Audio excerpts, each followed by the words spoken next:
Four police officers who defended the U.S. Capitol during the deadly insurrection delivered their testimony. This was during a congressional panel hearing launched to probe the violent attack on January 6th this year. The officers narrated their ordeal in graphic detail, saying they were punched, kicked, electrocuted, pepper sprayed, and labeled as traitors by the rioters. Listen in.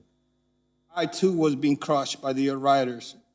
I could feel myself losing oxygen and recall thinking to myself, this is how I'm going to die, defending this entrance. As Americans in the world watching horror what was happening at the Capitol, we did not receive timely reinforcement and support we needed. In contrast, during the Black Lives Matter protest last year, U.S. Capitol Police had all the support we needed and more. Why the different response? Were it not for the brave members of the MPD and later on from other law enforcement agencies, I'm afraid to think what could have happened on January 6th. One of the invaders approached me like he was going to try to get past me and head down the stairs. I hit him, knocking him down.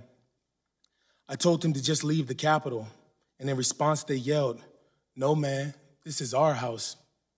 President Trump invited us here. We're here to stop the steal. Joe Biden is not the president. Nobody voted for Joe Biden." At one point, I came face to face with an attacker who repeatedly lunged for me and attempted to remove my firearm. I heard chanting from some in the crowd, "Get his gun," and kill him with his own gun.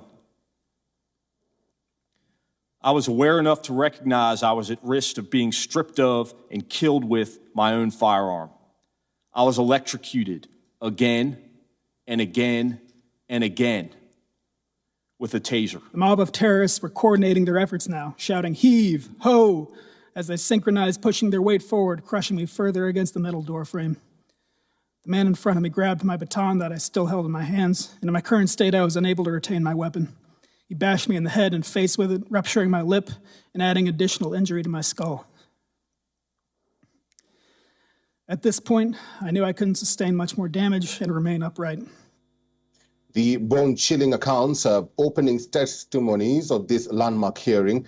It has been 6 months since the Capitol riots. 535 people have been arrested in this case. The probe that has been launched by the House Select Committee has become a political flashpoint. A number of Republican lawmakers still believe that it was a peaceful demonstration for then-President Donald Trump. However, Democrats say the aim of this investigation is to appeal for truth. A number of Republicans have boycotted the committee. They have been accused of downplaying the insurrection. House Speaker Nancy Pelosi has said that Republicans are peddling deflection, distortion, and disinformation.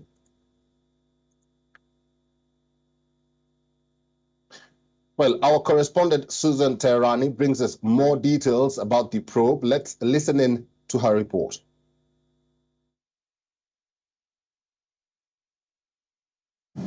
This was the first public hearing of this commission, which was put together by the Democrats, and we heard from these four officers who really offered their emotional, striking, and often chilling testimonies of what happened to them and their personal account of that day being January 6th.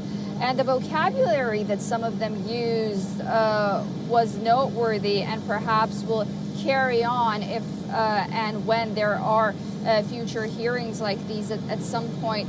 You know, the officers spoke of the rioters as being quote-unquote terrorists, insurrectionists, and others saying that they will not stop and they will not have closure until the individuals who attacked the Capitol building are held accountable. The hearing was followed by opening statements by the panelists and then a set of question and answers. Another noteworthy development was from one of the two Republicans who were on the panel, and that was Adam Kinzinger, who somewhat became emotional and choked up during his opening remarks, he thanked these officers and said that while these opening statements are very chilling, at the end you must know that you did win, and these rioters did not win. They did not reach their objectives, and that's the important thing. He also took a jab at his own party, the Republicans, saying that they should work with the Democrats on this panel and not be on the sidelines, pointing to the partisan nature of what really this commission has become.